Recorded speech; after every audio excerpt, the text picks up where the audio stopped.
Hello everyone. Welcome to God's Power, the channel that brings knowledge and inspiration to transform your life. If you're here, it's because you seek understanding, reflection, and deeper meaning. So, get ready, because today we're diving into one of the most powerful and transformative stories in human history.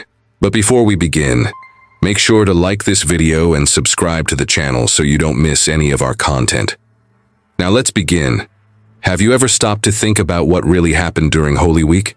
We've all heard about Jesus' crucifixion and resurrection, but few people truly understand the depth of the events that unfolded from Palm Sunday to the Last Supper on Holy Thursday.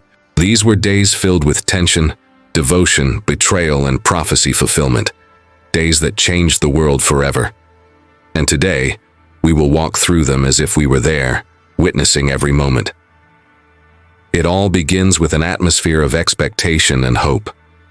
For years, the people of Israel had suffered under Roman rule, and the prophecy of a Messiah who would bring salvation had been awaited for generations. When Jesus entered Jerusalem on a donkey, people saw it as the fulfillment of that promise. They laid palm branches and cloaks on the road, shouting, "Hosanna! Blessed is he who comes in the name of the Lord." But what did this moment really mean? It was a sign of humility, showing that Jesus did not come as a warrior king but as a servant of peace. The people were ecstatic, but within the city walls, religious leaders felt threatened. As Monday and Tuesday unfolded, Jesus' actions intensified the conflict. He entered the temple, the holiest place in Jerusalem, and what did he see? Merchants, money changers, and corruption. Furious, he overturned the tables, exclaiming, "My house shall be called a house of prayer, but you have made a den of thieves." This act of defiance outraged the religious leaders. How could this man challenge their authority? Who was he to dictate morality? This event marked the beginning of a dangerous plot. The leaders knew they had to stop Jesus, but how? Meanwhile, Jesus continued to teach the people, telling parables about faith, love, and justice while exposing hypocrisy. His words resonated with the common people, but they infuriated the Pharisees and Sadducees. They tried to trap him with difficult questions, but his wisdom always prevailed. However, behind the scenes, a deadly betrayal was forming. By Wednesday, the pressure was suffocating. The religious leaders needed an inside man, someone who could hand Jesus over without causing an uprising. That's when Judas Iscariot, one of Jesus' 12 disciples, approached them with an offer. "What will you give me if I deliver him to you?" They counted out 30 silver coins, the price of a slave. And from that moment on, Judas sought the perfect opportunity to betray his master. Then comes Holy Thursday, one of the most profound nights in history.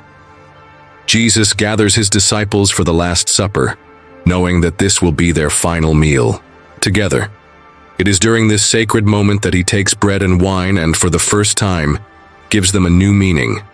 "Take and eat. This is my body. Drink, for this is my blood, poured out for the forgiveness of sins." With these words, he instituted the Eucharist, a practice that would endure for centuries in Christian tradition. But something even more shocking happens. Jesus kneels and washes the feet of his disciples. Imagine this: the Son of God, the Messiah, humbling himself like a servant. The disciples are confused, but Jesus explains, "I have set an example that you should do as I have done for you." A powerful lesson in humility and service. However, a shadow looms over the table. Jesus looks at his disciples and declares, "One of you will betray me." The room falls silent. Judas, knowing what he has done, asks, "Is it I, Rabbi?" And Jesus responds, "You have said so." The weight of the moment is unbearable. Judas leaves, disappearing into the night, and the plan of betrayal is set in motion. But the most emotional moment is yet to come.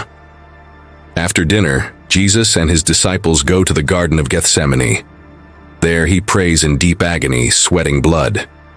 "Father, if it is possible, let this cup pass from me. But not my will, but yours be done." He knows what awaits him: suffering, humiliation, and death. The disciples, exhausted, fall asleep. leaving Jesus utterly alone in his anguish.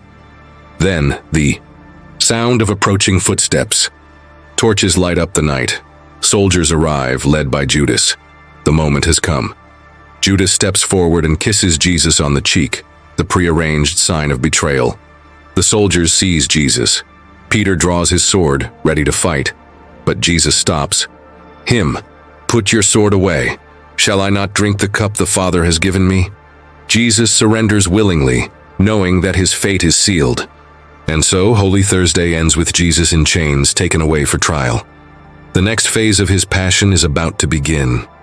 Now, stop for a moment and think, if you were there, how would you have reacted? Would you have stood by him, or would you have been afraid? This story is not just ancient history, it is a reminder of faith, sacrifice, and love.